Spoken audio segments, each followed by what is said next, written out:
Hello, everybody, and welcome to another episode of The Guys Who Stare at Stats. I'm Cade Kennedy alongside Andrew Santangelo and Connor Gray.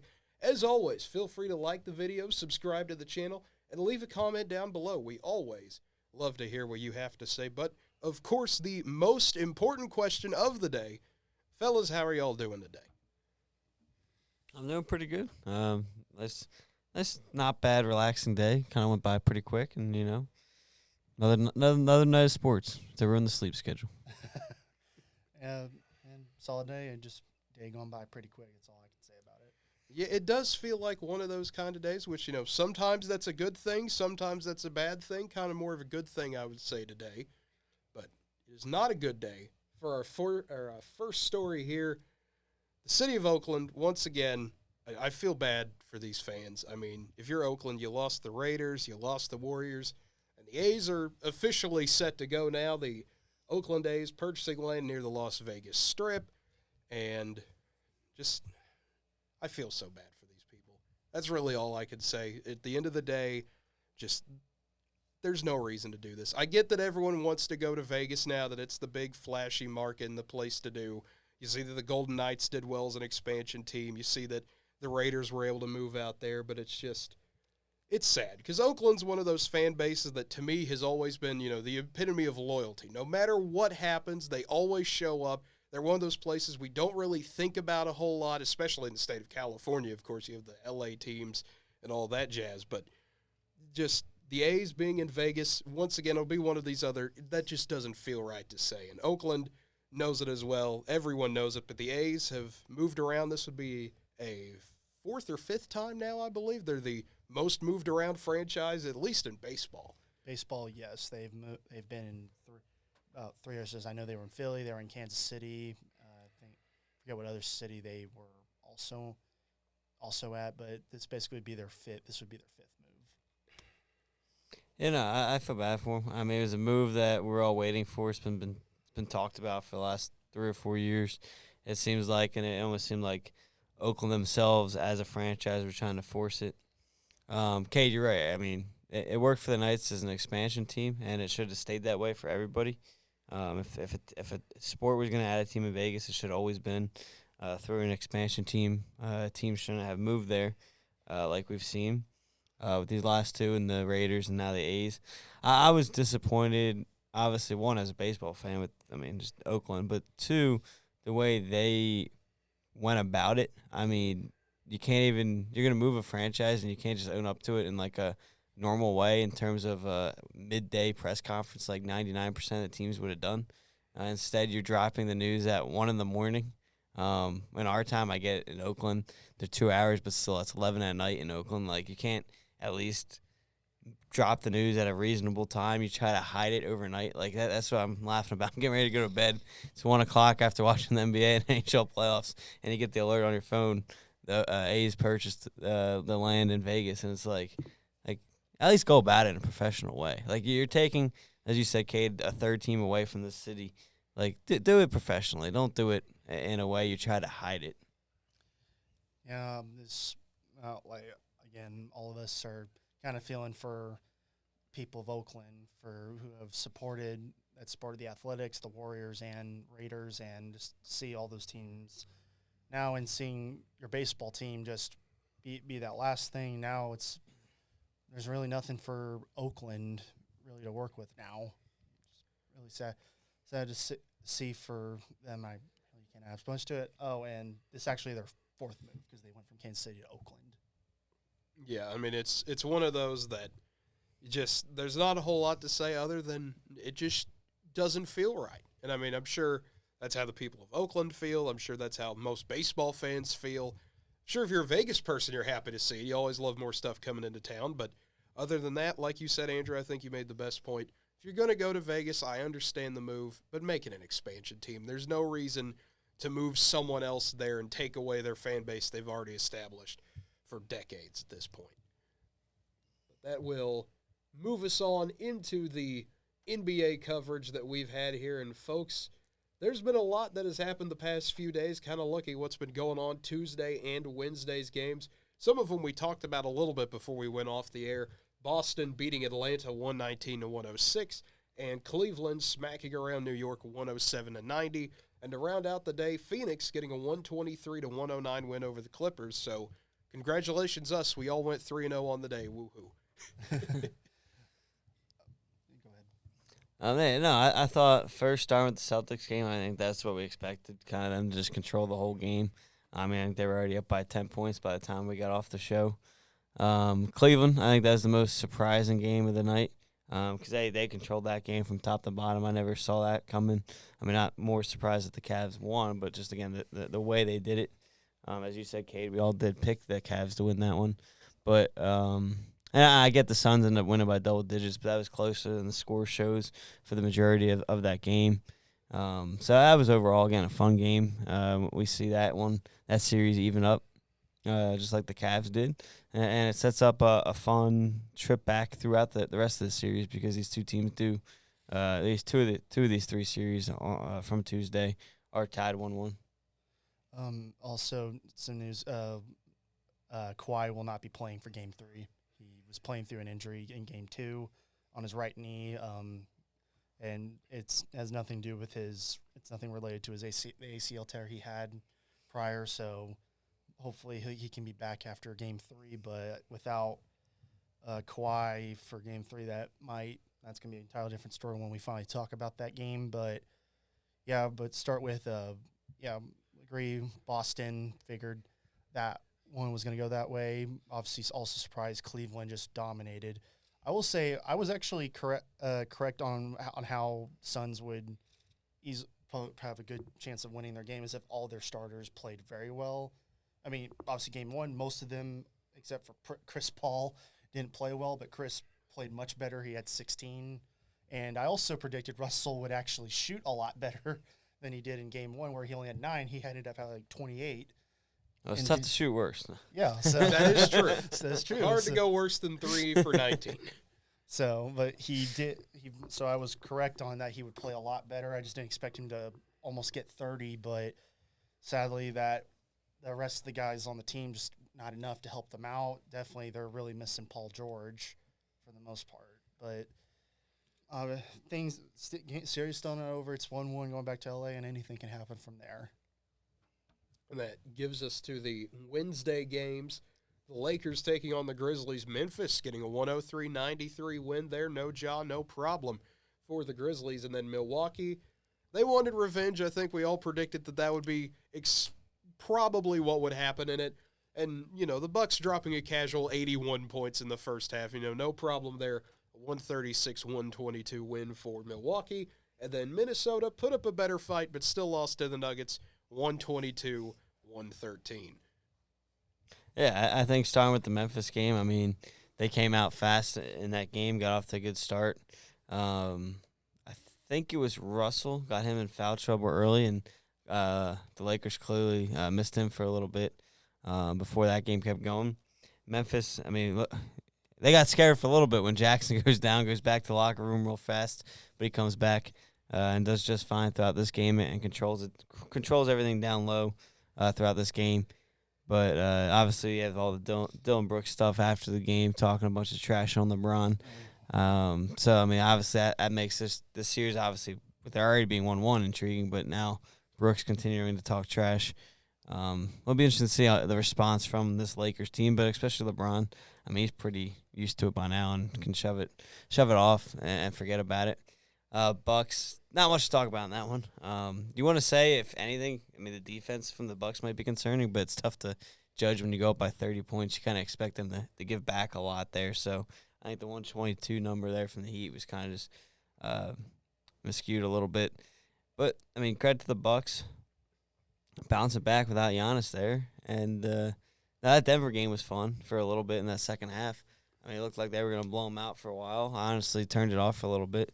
Put on the NHL playoffs for a while there, and then Minnesota stormed back and made it a great second half. And, man, I don't know if you guys watched it, but Jamal Murray versus Anthony Edwards, those two just going back and forth in the fourth quarter was so much fun to watch. It absolutely was. And then looking at Thursday's games, we've already made our predictions for them. We did that on the last episode. Of course, though, I think we would probably agree with what we still had of the Philly-Brooklyn game and Sacramento-Golden State. But with Kawhi being out for Game 3, does that change your opinion at all? I mean, that's a pretty significant deal. I think I picked the Clippers on Tuesday, if I remember correctly. I think so. It absolutely does. I mean, no Paul George and no Kawhi Leonard. If you had George, I'd probably keep my pick. But, I mean, you're missing your best two players. And, I have to go Suns now. I mean, it's pretty tough not to pick the Suns at this point. So I'll go Sixers, Warriors, and Suns tonight. Basically, yeah, I'm Sixers and Golden State, and I'm going to pick Suns because unless the backups and the other guy and Russell just somehow goes God mode, which it's been like years since he's ever done anything like that. There's just no way the Clippers without Kawhi are going to be able to keep it competitive unless Booker and Paul or Durant decide I forget how to shoot for a night. That's the only way they have a shot at winning is if two of their star shooters for the Suns just forget how to shoot. I will say since the last show, because all three of us were reading that nobody was going to get suspended. Draymond Green did get suspended, so he will not be playing tonight. But, I think at this point, I don't think the Warriors will miss him too much. Maybe his defense a little bit, but I think their offense back home is going to just be way too much, or not way, but be too much for the Kings tonight and win a close game. I think his ability to help get throw to open guys and his defense definitely will be missed to an extent, but I don't think they'll prevent Golden State from taking the win tonight.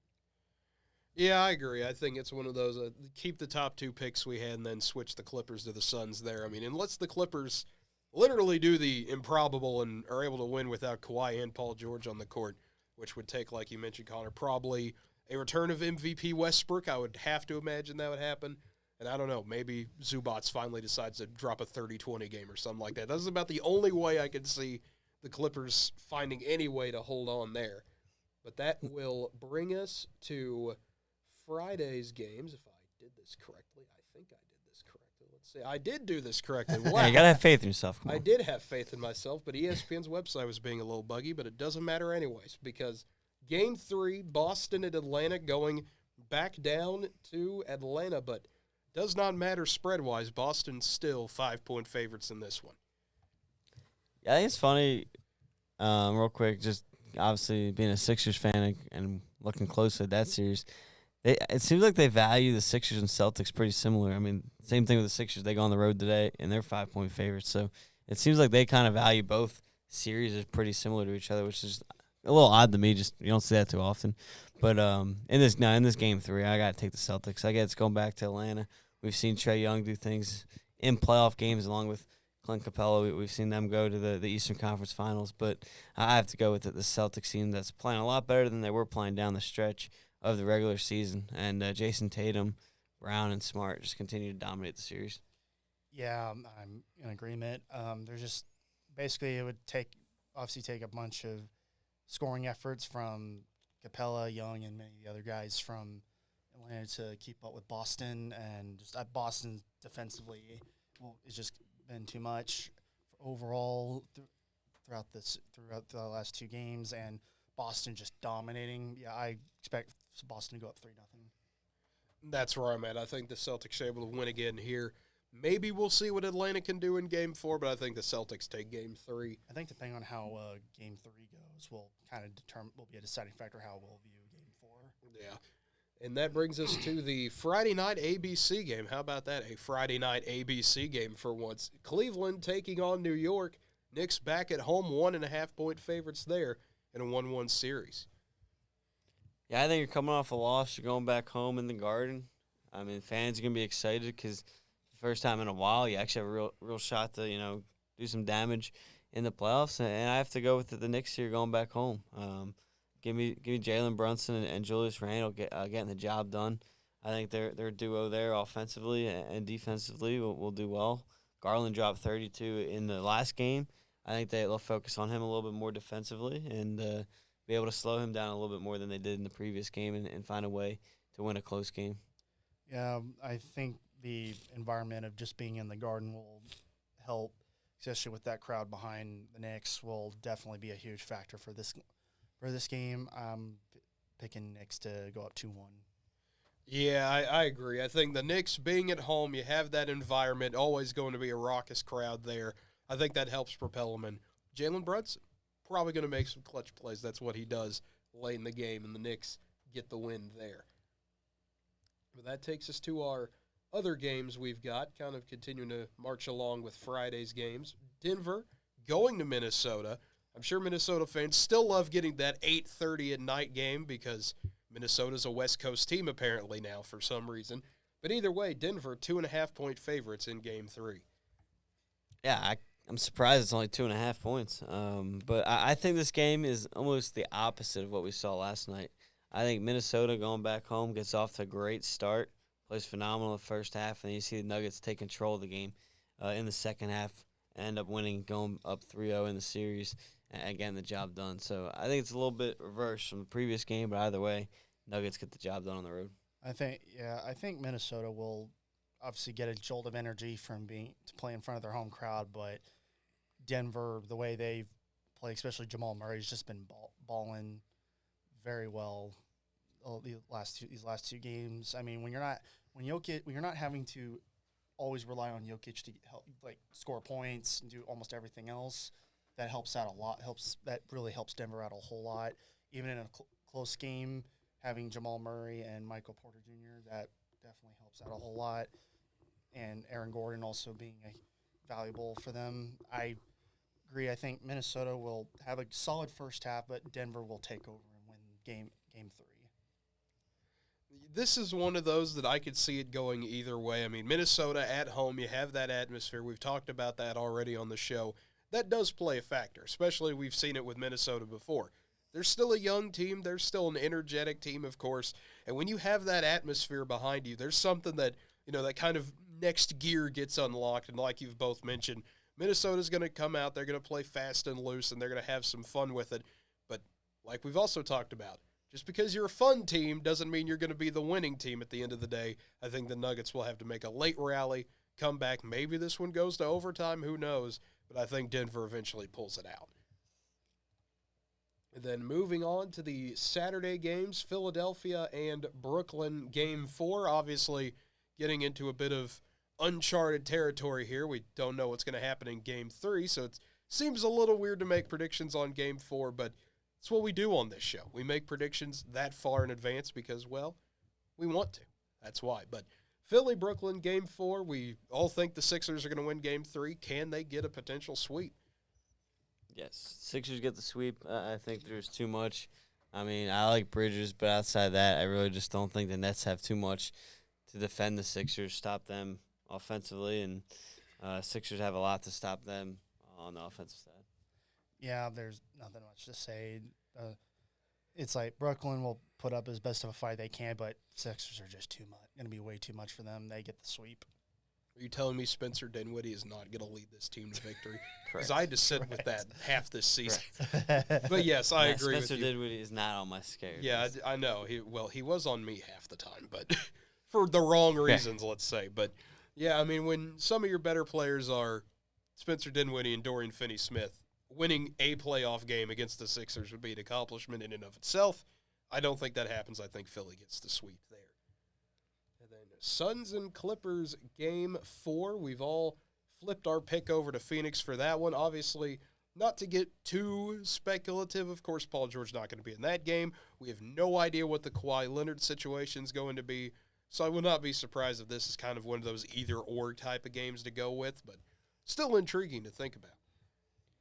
Yeah, I think I gotta go Suns, to be honest, regardless at this point. If things go as expected tonight, I think it's going to be tough for the Clippers to bounce back on. You fall down 2-1 at your place. Obviously, Kawhi's not right, so he's going to be coming off the no game and then possibly not being – well, he won't be fully healthy. So I think that's going to slow him down a little bit. I think Kevin Durant, Ayton, and all of them are just going to be too much for this Clippers team. Yeah, since Suns will take it, and if more likely they will, I'm going to pick Suns because it's like you don't know if Kawhi will still remain out for Game 4. Even then, I think even if he comes back, it's not going to help them because the Suns are going to be riding on too much momentum. Well, I'm going to do the either-or thing then. I'm going to say if Kawhi comes back and he's healthy, however percent healthy he is, if he does play, I think the Clippers can even the series up. They'll have a little bit of confidence. They'll have that energy boost back knowing, okay, one of the best players in the NBA is here on our team again. It's time to try to lock some people down. And, if Westbrook can continue to play well like he has been, I think they can tie this thing back up at 2-2. Obviously, though, if Kawhi doesn't play, you're getting in a 3-1 hole and you're in a whole different world of hurt. The next one, Bucks and Heat, Game 3 in Miami. The Heat trying to take a 2-1 lead, but the Bucks are 5.5-point favorites in this one. Hey, you saw, without Tyler Hero, this Heat team really struggled to share the ball, to control possessions, and I think you're going to see a lot of the same there. I think the Bucks defense from Chris Middleton, Drew Holiday, playing against a lot of those guards, it proved to just be too much. And I think you're going to see that here. And if I'm the Bucks, honestly, I think you can take the risk of resting Giannis another game. I don't think he should play. I think they should take that chance. And I think you'll see a lot of the same as you did see there last night. And I fully expect the Bucks to go up in the series here 2-1. Yeah, I mean, anything was indicator with I think Milwaukee can easily still win without Giannis. I think if Giannis was playing in Game 2, that game probably would have been much worse than what it could have been. But I still expect Giannis to be able to be around for Game 3, and I'll pretty much be a butt kicking for the most part. I think Milwaukee will take Game 3 to go up 2-1. Yeah, I think Milwaukee, even though Giannis, he's listed as doubtful, so, once again, maybe, maybe not. That's what doubtful means. But in the NBA, doubtful means 50-50. Just unless they're literally in a boot or something like that, you can just assume anything's 50-50 there. But I think there's still too much talent on this Bucks team. We already mentioned Drew Holiday and his defensive presence, Chris Middleton, what he's able to do, Brook Lopez being Brook Lopez, dropping 25 in the last game, always able to contribute as well. I think Milwaukee goes on the road and they take that 2-1 advantage and maybe just keep resting Giannis if the team keeps playing well without him and get him as healthy as possible. Exactly. Yeah. I mean, anything's indicating of what happened last night, you probably just go ahead and rest him and just see how the series plays out. And then the next one here, the late night Saturday night game, the Grizzlies going to the not Staples Center. I just had to make the callback to last episode when we joked about that. It's Crypto.com Arena. Staples. It's Staples. Horrible name. Staples. Staples Center, always. I'll always call it Lakers Staples Center. are 4.5-point favorites at home in a 1-1 series. Yeah, I think I'm gonna take the Lakers here. You're going back home. You missed the playoffs last year. This team's gonna be excited. You got LeBron and Anthony Davis out there. Obviously, we already mentioned the Brooks stuff. I think LeBron goes off in this game. I don't know if he quite hits the 40 mark that he needs to get for Brooks to have his respect, but I think he goes for at least 30+ and gets pretty close to a triple-double, and he really shows out in this game. And Lakers get the job done and go up 2-1. LeBron could drop 60 on him, and Brooks would still not respect him at all. Well, his quote was 40. If you get 40, that's where your respect. Okay, here's the thing, though, now. I want to see the scenario where LeBron drops 39 and, hits a buzzer beater over Brooks but only scores 39. What happens? He doesn't have respect. He doesn't have respect. I will say, I'll give credit to Dylan Brooks. The confidence you have to say you don't respect LeBron James in a series against LeBron James where you might be guarding him, that might be one of the most, I don't know how to describe it. I don't know what the best word is that I could say on a family-friendly show here to describe that, but the intensity, I guess, the brave, bold statement you want to put out there that you're not afraid of LeBron, which I get that he's in there. He's up there age-wise, but still, we all know what LeBron James could do and what he's capable of. The Lakers are at home. All they need is 2 or 3 guys to play well. That's what we've seen the entire series so far. If you get LeBron going, you get Anthony Davis going, and you get literally any other player going, which we've already seen in this series, maybe D'Angelo Russell finally shows up, maybe he doesn't, but I think the Lakers still get the win here to go up 2-1. Yeah, I think Lakers will take Game 3. You get a beat. I think LeBron has a beast of a game. I'd say probably drops about 36 points, give or take on that one. And I think it's just going to be too much for Memphis to handle. I think Lakers find a way to get it done. That will move us on to the next one here, Game 4, with Cleveland taking on New York. Obviously, there's not going to be a spread here or anything, but I got to say, the Knicks getting their love when it comes to television coverage, getting another ABC game. What a surprise there. You know, the New York market, they love basketball. You got to give them what they want. They get a Sunday ABC game in what should be a fun one. I think we all agreed on the Knicks winning Game 3. How does Game 4 fare? It's going to be a close game, I think. It's going to be a battle back and forth. I think this is going to be the Donovan Mitchell game. I think he goes off, gets Cleveland Cavaliers the win, ties the series up, going back home to Cleveland. But, again, I think nothing against the Knicks. I think this is just the way the series is going to go back and forth throughout. I think that's why it's so important to get Game 1 if you were the Knicks, because now you can afford kind of that every other game type style. So I think, I'm going to go Cleveland Cavaliers here, even things up on the road, thanks to a big game from Donovan Mitchell. Yeah, I'm gonna go the opposite. I think again it's gonna be a close one, but I think Knicks will find a way to take Game 4 and go up 3-1 in the series. I don't. This is one of those that'll be tricky, especially if New York does win Game 3, because I could see the Knicks having that momentum there. But we already saw what happened one time when they had a bit of momentum in this series. They got absolutely crushed in the next game. I did say when we started our predictions that this would probably be the 7-game series in the East. I'm going to hold with that still. I think Cleveland wins to tie it back up 2-2. And then Game 4 of Kings and Warriors. Again, we're not going to have a spread here because Game 3 hasn't happened yet.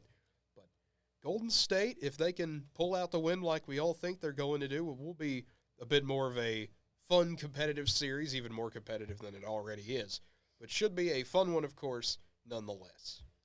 Yeah, I think Warriors continue to get the job done. You'll get Draymond Green back. I think obviously he'll play angry from what happened from last game. So, believe it or not, I think he does have a pretty good game in this one. And I think they get the job done, tie the series up. I think this is going to be one of those series you kind of always get the home team might keep taking each game there, going in and eventually maybe get to a Game 7. So I'm going to get the Warriors to sweep their 2 games at home, even the series up, and go back to Sacramento and see what happens. Yeah, I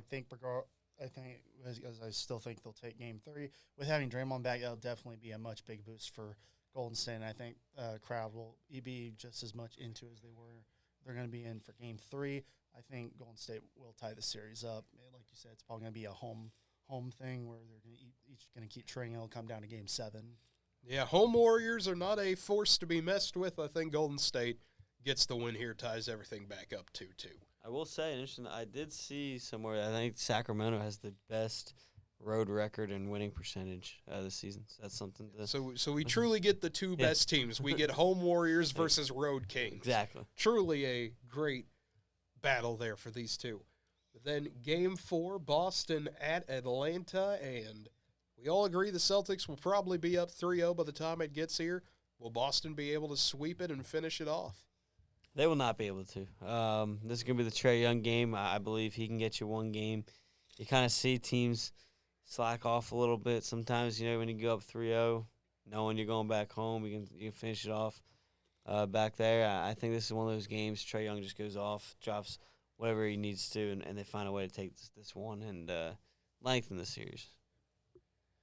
Yeah, for this one, I think I said it on Tuesday. I think Game 4 would be probably be the Trae Young game, regardless of how the outcome of Game 3 is. I think Trae will have it. This will be the big game he has, but I think all it will do is prolong the series before they get put out of their misery.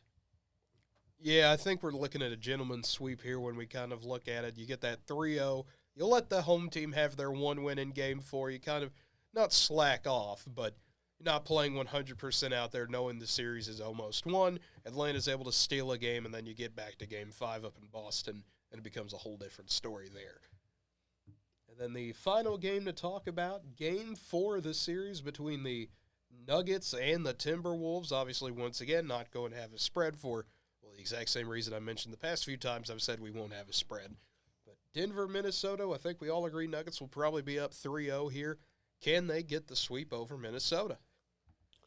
No, I'm going Minnesota. I think you see how the respect that they're getting from a lot of people with how close that Game 3 spread is going back to Minnesota. I think this is the one where you make some adjustments. You battle through another close game in Game 3, and you find a way to get one here in Game 4. I think Anthony Edwards is able to get the job done. Rudy Gobert is able to play well and also help get that win. So I'm going to say Minnesota is able to get one win too. Yeah, I think this will probably be a gentleman's sweep before they go back to Denver. Obviously, I believe they'll take 3, and then Minnesota will get the victory they need at home, but it won't be enough when they go back to Denver.